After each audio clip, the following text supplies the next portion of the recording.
ಸ್ವಾಗತ. ನೀವೆಲ್ಲ ಆರಾಮಾಗಿ ಇದ್ದೀರಿ ಅಂತ ಭಾವಿಸ್ತೇನೆ. ನಾನು ಪುಷ್ಪಾ ಮುರುಗೇಶ್ ಕುಳೀದ್. ವಾಯುಮಂಡಲದ ಹಿಂದಿನ ಅಧಿವೇಶನದಲ್ಲಿ ನಾವು ಗಾಳಿಗಳ ವರ್ಗೀಕರಣ ಮತ್ತು ಅವುಗಳ ಪರಿಣಾಮಗಳ ಮತ್ತು ಹವಾಮಾನವನ್ನ ಬದಲಾಯಿಸುವಲ್ಲಿ ಗಾಳಿಯ ಪಾತ್ರವನ್ನ ಚರ್ಚಿಸಿದ್ದೇವೆ.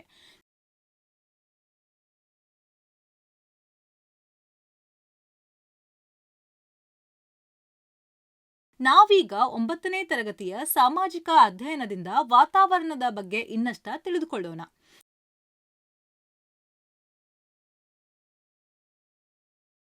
ಕಲಿಕೆಯ ಫಲಿತಾಂಶಗಳು. ಇದ್ರ ಬಗ್ಗೆ ನೀವು ಅರ್ಥ ಮಾಡ್ಕೊಳ್ಳೋಕೆ ಸಾಧ್ಯ ಆಗುತ್ತೆ. ಆರ್ದ್ರತೆ ಮತ್ತು ಮಳೆ. ಮಳೆಯ ರೂಪಗಳು, ಮಳೆಯ ವಿಧಗಳು, ಸಂವಹನ ಮಳೆ, ಓರೋಗ್ರಾಫಿಕ್ ಮಳೆ, ಸೈಕ್ಲೋನಿಕ್ ಮಳೆ, ಘನೀಕರಣ.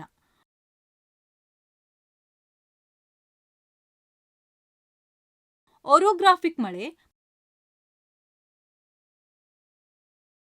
ಪರ್ವತದ ತಡೆಗೋಡೆಯ ಮೇಲೆ ತೇವಾಂಶವುಳ್ಳ ಗಾಳಿಯನ್ನ ಎತ್ತುವುದರಿಂದ ಉಂಟಾಗುವ ಮಳೆ. ಸೈಕ್ಲೋನಿಕ್ ಮಳೆ ಗಾಳಿಯ ಬಿಸಿ ಮತ್ತು ತಂಪಾಗಿಸುವಿಕೆಯಿಂದ ಉಂಟಾಗುವ ಮಳೆ.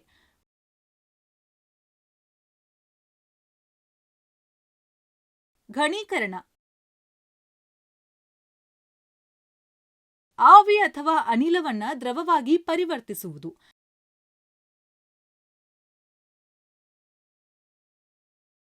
ಟ್ರಾನ್ಸ್ಪಿರೇಷನ್ ಸಸ್ಯದ ಮೇಲ್ಮೈ ಮೂಲಕ ನೀರನ್ನ ಕಳೆದುಕೊಳ್ಳುವ ಪ್ರಕ್ರಿಯೆ.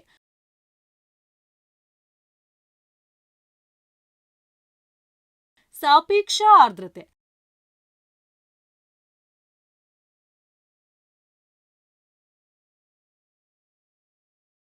ಸಾಪೇಕ್ಷ ಆರ್ದ್ರತೆಯು ಗಾಳಿಯಲ್ಲಿ ಎಷ್ಟು ಆರ್ದ್ರತೆ ಇದೆ ಎಂಬುದನ್ನು ವಿವರಿಸುವ ಒಂದು ವಿಧಾನವಾಗಿದೆ. ಅದು ಎಷ್ಟು ಇರಬಹುದು ಎಂದು ಹೋಲಿಸಿದರೆ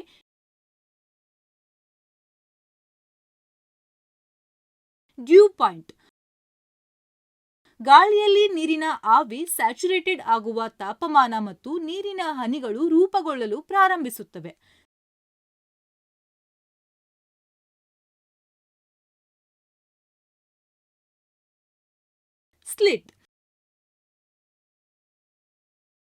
ಸ್ಲಿಟ್ ಭಾಗಶಃ ಹೆಪ್ಪುಗಟ್ಟಿದ ಮಳೆಯಾಗಿದೆ.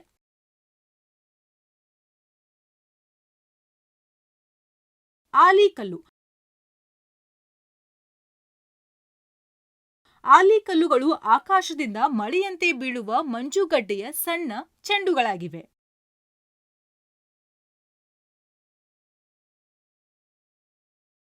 ಮಳೆ ನೆರಳು ಪರ್ವತದ ಲೀನದಲ್ಲಿರುವ ಪ್ರದೇಶವು ಪರ್ವತಗಳ ಗಾಳಿಯ ಪ್ರದೇಶಕ್ಕಿಂತ ಕಡಿಮೆ ಮಳೆಯನ್ನ ಪಡೆಯುತ್ತದೆ.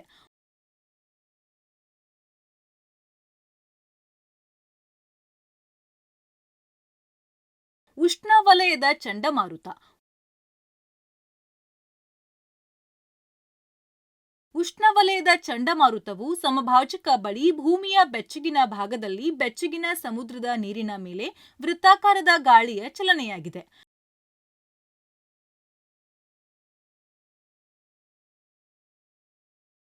ಪರಿಕಲ್ಪನೆಯ ನಕ್ಷೆಯನ್ನ ಗಮನಿಸೋಣ.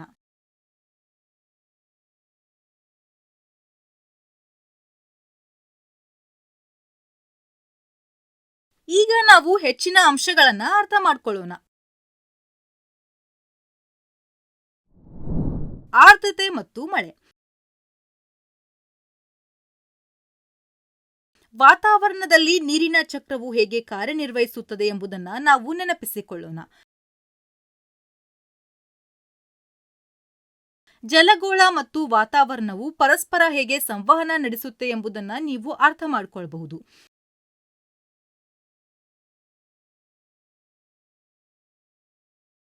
ವಾತಾವರಣದಲ್ಲಿ ನೀರಿನ ಆವಿ ಬಹಳ ಮುಖ್ಯವಾದ ಅಂಶವಾಗಿದೆ. ಹೆಚ್ಚಿನ ಸ್ಥಳಗಳಲ್ಲಿ ವಾತಾವರಣದಲ್ಲಿನ ನೀರಿನ ಆವಿಯ ಪ್ರಮಾಣವು ಕಾಲಾನಂತರದಲ್ಲಿ ಮತ್ತು ಬದಲಾಗುತ್ತಿರುವ ಹವಾಮಾನದ ಮಾದರಿಗಳ ಭಾಗವಾಗಿ ಬದಲಾಗುತ್ತದೆ.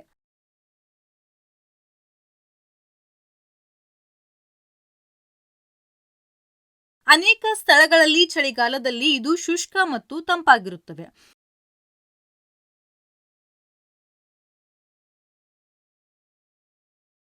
ಅಂತಹ ಸ್ಥಳಗಳಲ್ಲಿ ನಮ್ಮ ಚರ್ಮವು ತುರಿಕೆ ಒಣಗಬಹುದು ಮತ್ತು ಅದು ಬಿರುಕು ಬಿಡಬಹುದು.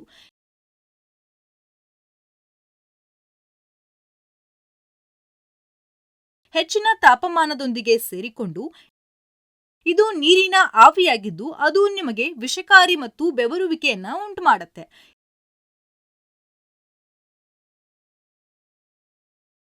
ಈ ಕಾರಣದಿಂದಾಗಿ ಕೆಲವು ಸ್ಥಳಗಳು ತುಂಬಾ ಆರ್ದ್ರವಾಗಿರುತ್ತವೆ ಮತ್ತು ಕೆಲವು ಸ್ಥಳಗಳು ಮರುಭೂಮಿಗಳಂತೆ ತುಂಬಾ ಶುಷ್ಕವಾಗಿರುತ್ತವೆ.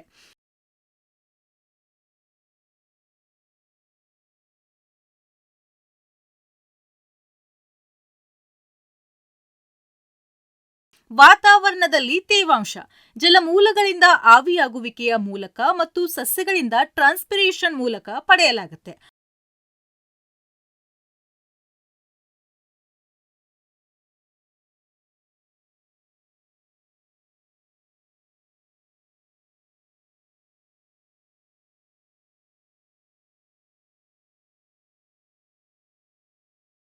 ಆರ್ದ್ರತೆಯು ಗಾಳಿಯಲ್ಲಿನ ನೀರಿನ ಆವಿಯ ಪ್ರಮಾಣವಾಗಿದೆ.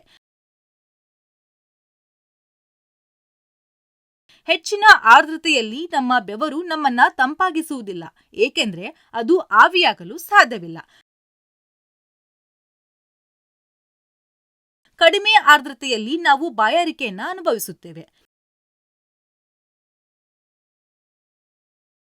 ನಿಮಗ್ ಗೊತ್ತಾ,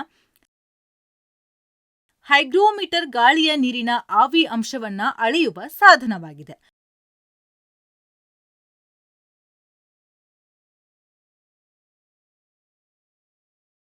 ಸಾಪೇಕ್ಷ ಆರ್ದ್ರತೆಯ ಪರಿಕಲ್ಪನೆಯನ್ನ ಬಳಸಿಕೊಂಡು ನಾವು ಆರ್ದ್ರತೆಯನ್ನ ವ್ಯಕ್ತಪಡಿಸಬಹುದು. ಸಾಪೇಕ್ಷ ಆರ್ದ್ರತೆಯು ಇದರ ನಡುವಿನ ಅನುಪಾತವಾಗಿದೆ. ಒಂದು ನಿರ್ದಿಷ್ಟ ತಾಪಮಾನ ಮತ್ತು ಒತ್ತಡದಲ್ಲಿ ಗಾಳಿಯು ಹಿಡಿದಿಟ್ಟುಕೊಳ್ಳಬಹುದಾದ ಗರಿಷ್ಠ ನೀರಿನ ಆವಿ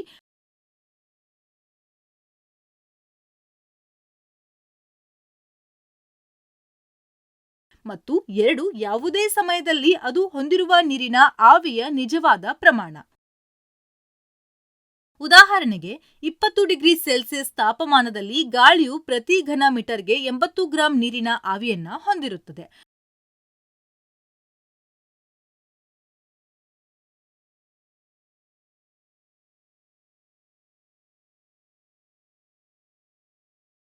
ಪ್ರಸ್ತುತ ನೀರಿನ ಆವಿಯು ಕೇವಲ 40 ಗ್ರಾಂ ಆಗಿದ್ದರೆ ಸಾಪೇಕ್ಷ ಆರ್ದ್ರತೆಯು 50% ಆಗಿದೆ.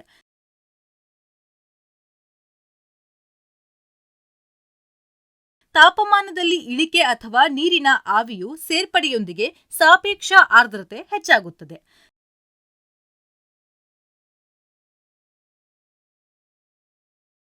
ತಾಪಮಾನದ ಹೆಚ್ಚಳ ಮತ್ತು ನೀರಿನ ಆವಿಯು ಇಳಿಕೆಯೊಂದಿಗೆ ಸಾಪೇಕ್ಷ ಆರ್ದ್ರತೆ ಕಡಿಮೆಯಾಗುತ್ತದೆ.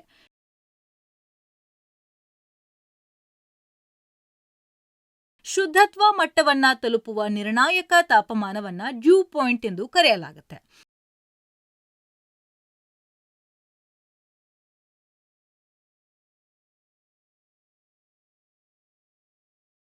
ವಾತಾವರಣವು 100% ಸಾಪೇಕ್ಷ ಆರ್ದ್ರತೆಯನ್ನ ಹೊಂದಿದ್ದರೆ ಅದನ್ನ ಸ್ಯಾಚುರೇಷನ್ ಮಟ್ಟ ಎಂದು ಕರೆಯಲಾಗುತ್ತೆ.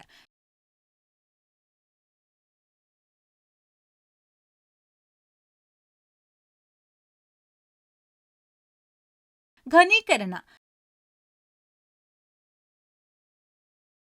ಘನೀಕರಣವು ಆವಿಯಾಗುವಿಕೆಗೆ ವಿರುದ್ಧವಾಗಿದೆ, ಏಕೆಂದರೆ ಇದು ನೀರಿನ ಆವಿಯನ್ನ ನೀರಿನ ಹನಿಗಳಾಗಿ ಅಥವಾ ಮಂಜುಗಡ್ಡೆಯ ಹರಳುಗಳಾಗಿ ಪರಿವರ್ತಿಸುವುದನ್ನು ಒಳಗೊಂಡಿರುತ್ತದೆ.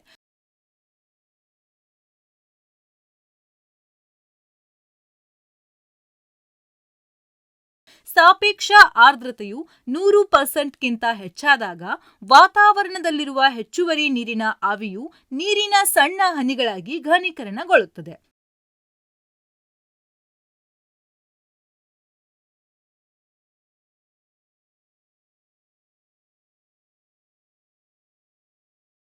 ನಿಮಿಷದ ಘನಕಣಗಳು ವಾತಾವರಣದಲ್ಲಿ ಇದ್ದಾಗ ಮಾತ್ರ ಘನೀಕರಣವು ನಡೆಯುತ್ತದೆ.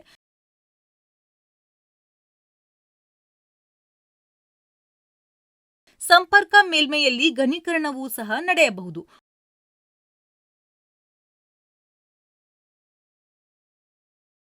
ಉದಾಹರಣೆಗೆ, ಗಾಜಿನಲ್ಲಿ ತಣ್ಣೀರು ತುಂಬಿದಾಗ ಏನಾಗುತ್ತದೆ ಎಂದು ನೀವು ಗಮನಿಸಿದ್ದೀರಾ?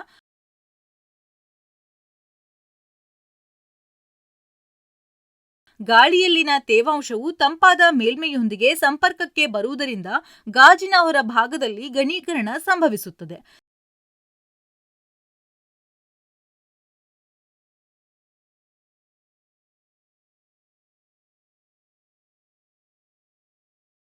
ಸಸ್ಯಗಳಂತಹ ಮೇಲ್ಮೈಗಳಲ್ಲಿ ನೀರಿನ ಆವಿ ಘನೀಕರಣಗೊಂಡಾಗ ಇಬ್ಬನಿ ಹನಿಗಳು ರೂಪುಗೊಳ್ಳುತ್ತವೆ.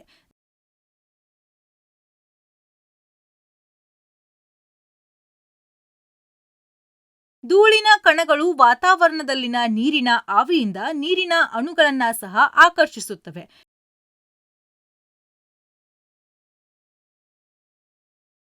ಇದು ಘನೀಕರಣಕ್ಕೆ ಕಾರಣವಾಗುತ್ತದೆ ಆವಿಯ ಹನಿಗಳಾಗಿ.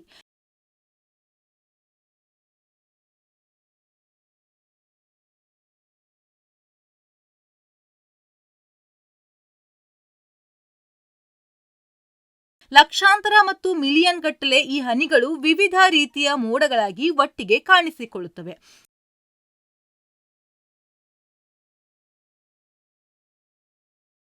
ಮೋಡಗಳು ಸಾಕಷ್ಟು ತಂಪಾಗಿದ್ದರೆ ಅವುಗಳು ಐಸ್ ಸ್ಫಟಿಕಗಳನ್ನು ಹೊಂದಿರಬಹುದು.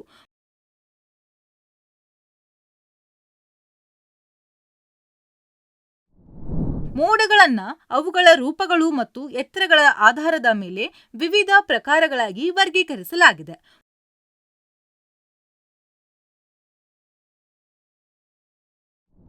ಉದಾಹರಣೆಗೆ, ಸಿರಸ್ ಮೋಡಗಳು, ಕ್ಯುಮುಲಸ್ ಮೋಡಗಳು, ಸ್ಟ್ರಾಟಸ್, ನಿಂಬಸ್.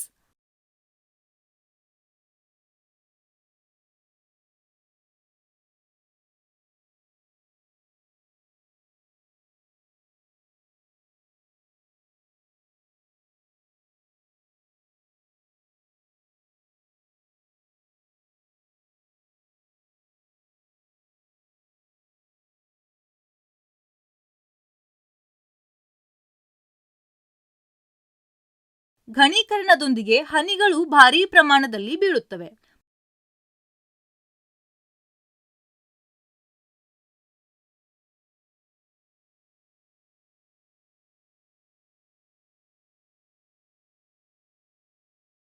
ಮತ್ತು ಮಳೆಯಾಗಿ ಭೂಮಿಯ ಮೇಲೆ ಬೀಳುತ್ತವೆ. ಮಳೆ, ಹಿಮ, ಆಲಿಕಲ್ಲು ಇತ್ಯಾದಿ.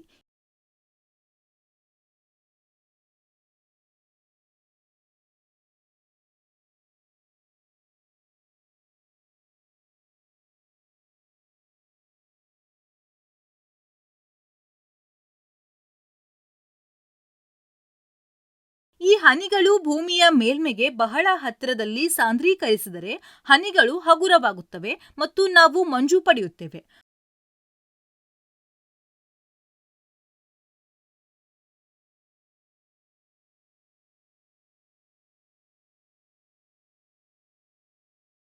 ಮಳೆಯ ರೂಪಗಳು. ಮಳೆಯು ಸಾಮಾನ್ಯ ರೂಪವಾಗಿದೆ. ಘನೀಕರಣದ ಹಂತಕ್ಕಿಂತ ಕಡಿಮೆ ತಾಪಮಾನದಲ್ಲಿ ಘನೀಕರಣವು ಸಂಭವಿಸಿದಾಗ ನೀರಿನ ಆವಿ ನೇರವಾಗಿ ಐಸ್ ಸ್ಫಟಿಕಗಳಾಗಿ ಘನೀಕರಣಗೊಳ್ಳುತ್ತದೆ.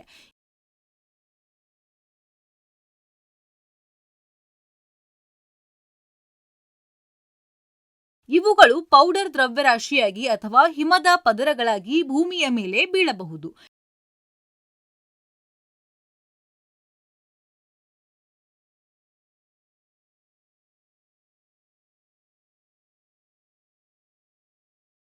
ಈ ರೀತಿಯ ಮಳೆಯನ್ನ ಹಿಮಪಾತ ಎಂದು ಕರೆಯಲಾಗುತ್ತೆ. ಮಧ್ಯಮ ಮತ್ತು ಎತ್ತರದ ಅಕ್ಷಾಂಶಗಳು ಮತ್ತು ಪರ್ವತದ ಪ್ರದೇಶಗಳಲ್ಲಿ ಹಿಮಪಾತವು ಸಾಮಾನ್ಯವಾಗಿದೆ.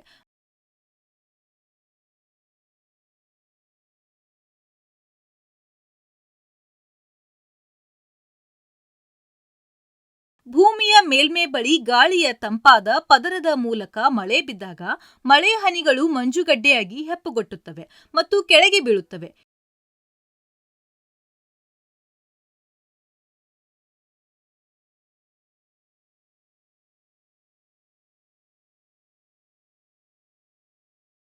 ಈ ರೀತಿಯ ಮಳೆಯನ್ನ ಸ್ಲಿಟ್ ಎಂದು ಕರೆಯಲಾಗುತ್ತೆ.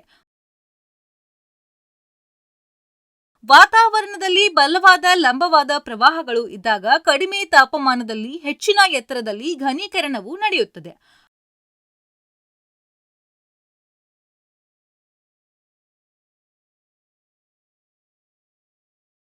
ಐಸ್ ಹರಳುಗಳು ಕ್ರಮೇಣ ಗಾತ್ರದಲ್ಲಿ ಬೆಳೆಯುತ್ತವೆ, ಆದರೆ ಆರೋಹಣ ಪ್ರವಾಹಗಳಿಂದಾಗಿ ಬೀಳುವುದಿಲ್ಲ.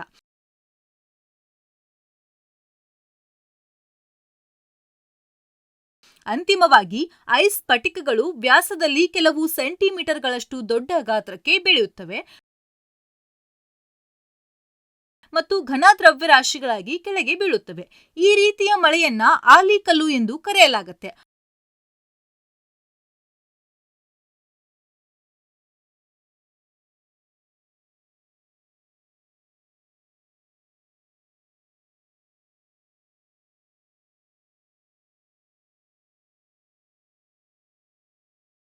ಆಲಿಕಲ್ಲು ಮಳೆ ಬೆಳೆಗಳು ಮತ್ತು ಕಟ್ಟಡಗಳಿಗೆ ಹಾನಿಯನ್ನ ಮಾಡುತ್ತೆ.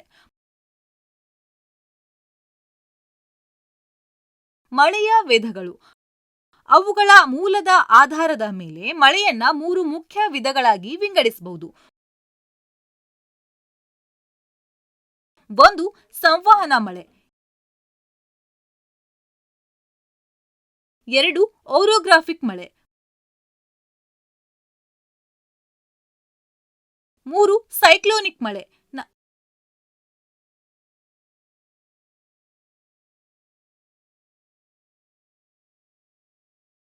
ಸಾಂಪ್ರದಾಯಿಕ ಮಳೆ. ಬಿಸಿಯಾದ ನೆಲದ ಮೇಲೆ ತೇವಾಂಶವುಳ್ಳ ಗಾಳಿಯ ಸುತ್ತಮುತ್ತಲಿನ ಗಾಳಿಗಿಂತ ಬೆಚ್ಚವಾಗಿರುವಾಗ ಮತ್ತು ಬಲವಂತವಾಗಿ ಏರಿದಾಗ ಈ ರೀತಿಯ ಮಳೆಯಾಗುತ್ತೆ.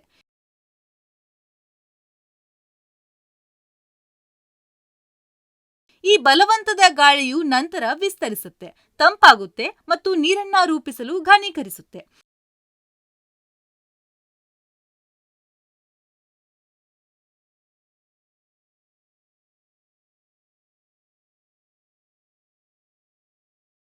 ಖಂಡಗಳ ಆಂತರಿಕ ಭಾಗದಲ್ಲಿ ಕಡಿಮೆ ಅಕ್ಷಾಂಶಗಳಲ್ಲಿ ಮತ್ತು ಬೇಸಿಗೆಯ ದಿನಗಳಲ್ಲಿ ಸಂವಹನ ಮಳೆಯು ಸಾಮಾನ್ಯವಾಗಿದೆ ಮತ್ತು ಸಾಮಾನ್ಯವಾಗಿ ದಿನದ ಅತ್ಯಂತ ಬಿಸಿಯಾದ ಭಾಗದ ನಂತರ ಸಣ್ಣ ಭಾರೀ ಮಳೆಯ ರೂಪದಲ್ಲಿ ಬರುತ್ತದೆ.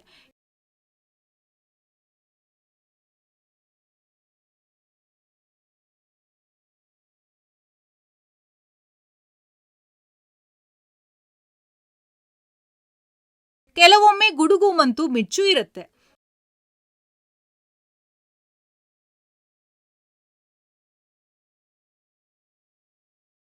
ಓರೋಗ್ರಾಫಿಕ್ ಮಳೆ.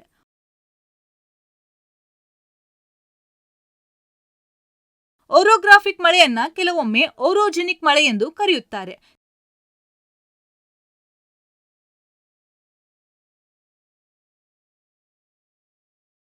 ನಾವು ಈ ಪದವನ್ನ ಗ್ರೀಕ್ ಪದ ಓರೋಸ್ನಿಂದ ಪಡೆದುಕೊಂಡಿದ್ದೇವೆ, ಅಂದರೆ ಪರ್ವತ.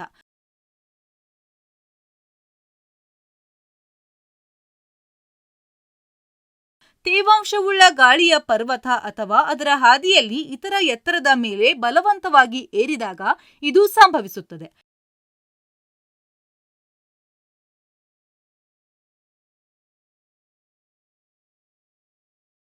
ಹೀಗಾಗಿ ಅನೇಕ ಪರ್ವತ ಶ್ರೇಣಿಗಳ ಗಾಳಿಯ ಬದಿಗಳು ಭಾರೀ ಮಳೆಯನ್ನ ಪಡೆಯುತ್ತವೆ.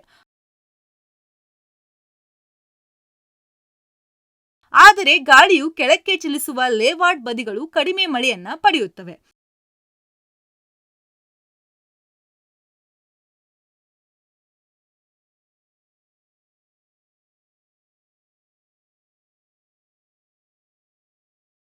ಇಂತಹ ಪರಿಸ್ಥಿತಿಯು ಭಾರತದ ಪಶ್ಚಿಮ ಕರಾವಳಿಯಲ್ಲಿ ವ್ಯಾಪಕವಾಗಿ ಕಂಡುಬರುತ್ತೆ. ಅರೇಬಿಯನ್ ಸಮುದ್ರದಿಂದ ತೇವಾಂಶವುಳ್ಳ ಗಾಳಿಯು ಪಶ್ಚಿಮ ಘಟ್ಟಗಳಿಂದ ಬಲವಂತವಾಗಿ ಮೇಲಕ್ಕೆ ಏರುತ್ತದೆ. ಇದರ ಪರಿಣಾಮವಾಗಿ ವಿಸ್ತರಣೆ, ತಂಪಾಗುವಿಕೆ ಮತ್ತು ಮಳೆಯಾಗುತ್ತೆ.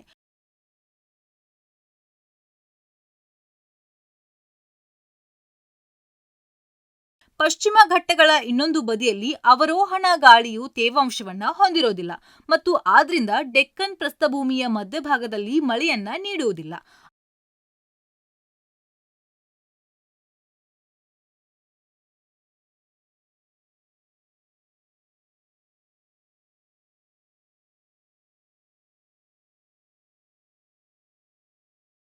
ಆದ್ದರಿಂದ ಈ ಪ್ರದೇಶವು ಶುಷ್ಕ ಮತ್ತು ಮಳೆನೆರಳು ಪ್ರದೇಶ ಎಂದು ಕರೆಯಲ್ಪಡುತ್ತೆ.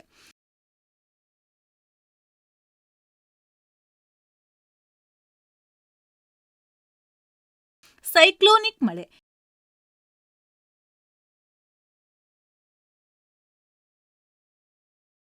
ಈ ರೀತಿಯ ಮಳೆಯು ಚಂಡಮಾರುತ ಅಥವಾ ಖಿನ್ನತೆಯ ಅಂಗೀಕಾರದೊಂದಿಗೆ ಸಂಬಂಧಿಸಿದೆ.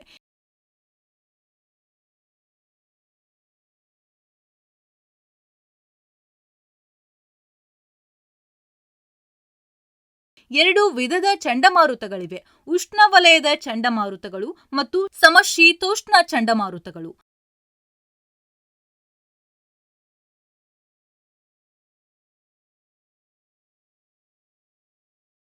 ಸೈಕ್ಲೋನ್ ಎಂಬ ಪದವು ಸೈಕ್ಲೋನ್ ಎಂಬ ಗ್ರೀಕ್ ಪದದಿಂದ ವ್ಯುತ್ಪನ್ನವಾಗಿದೆ, ಎಂದರೆ ತಿರುಗುವುದು.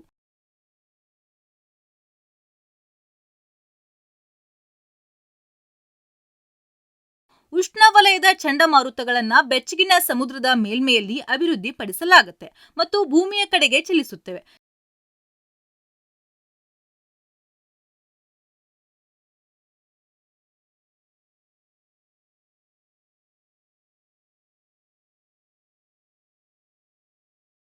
ಚಂಡಮಾರುತಗಳ ಚಲನೆಯಿಂದ ಗಾಳಿಯನ್ನ ಮೇಲಕ್ಕೆತ್ತೆ.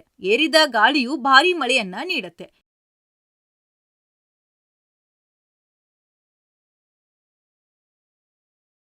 ಶೀತ, ಶುಷ್ಕ, ದಟ್ಟವಾದ ಗಾಳಿಯ ದ್ರವ್ಯರಾಶಿಗಳು ಬೆಚ್ಚಗಿನ, ಆರ್ದ್ರ, ಹಗುರವಾದ ಗಾಳಿಯ ದ್ರವ್ಯರಾಶಿಗಳೊಂದಿಗೆ ಒಮ್ಮುಖವಾದಾಗ ಸಮಶೀತೋಷ್ಣ ಚಂಡಮಾರುತಗಳು ಸಂಭವಿಸುತ್ತವೆ. ಬೆಚ್ಚಗಿನ ಗಾಳಿಯು ಹಗುರವಾಗಿರೋದ್ರಿಂದ ದಟ್ಟವಾದ ತಂಪಾದ ಗಾಳಿಯಿಂದ ಮೇಲಕ್ಕೆತ್ತಲಾಗುತ್ತೆ ಮತ್ತು ಮಳೆಯಾಗುತ್ತೆ.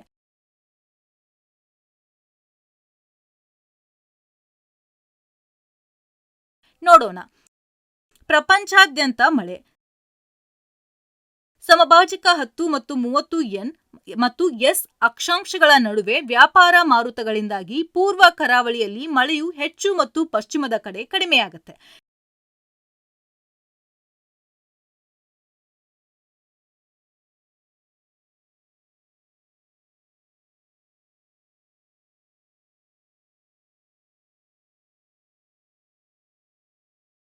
ಎರಡು ಪಶ್ಚಿಮದ ಕಾರಣದಿಂದಾಗಿ ಸಮಭಾಜಕ 40 ಮತ್ತು 60 ಎನ್ ಮತ್ತು ಎಸ್ ಅಕ್ಷಾಂಶಗಳ ನಡುವೆ ಪಶ್ಚಿಮ ಕರಾವಳಿಯಲ್ಲಿ ಮಳೆಯು ಭಾರೀ ಪ್ರಮಾಣದಲ್ಲಿರುತ್ತೆ ಮತ್ತು ಪೂರ್ವದ ಕಡೆ ಕಡಿಮೆಯಾಗುತ್ತೆ.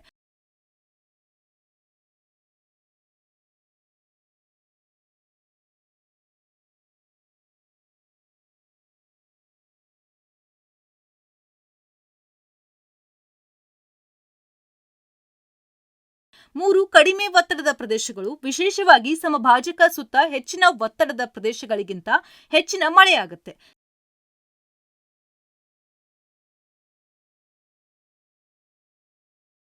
4 ಖಂಡಕ್ಕಿಂತ ಸಾಗರಗಳ ಮೇಲೆ ಮಳೆಯ ಪ್ರಮಾಣ ಹೆಚ್ಚಾಗಿದೆ. ಆದ್ದರಿಂದ ಇದು ವಾತಾವರಣದ ಮೇಲೆ ಪರಿಣಾಮ ಬೀರುವ ಆರ್ದ್ರತೆ, ಮಳೆ ಮತ್ತು ಮಳೆಯ ವಿಧಗಳ ಬಗ್ಗೆ.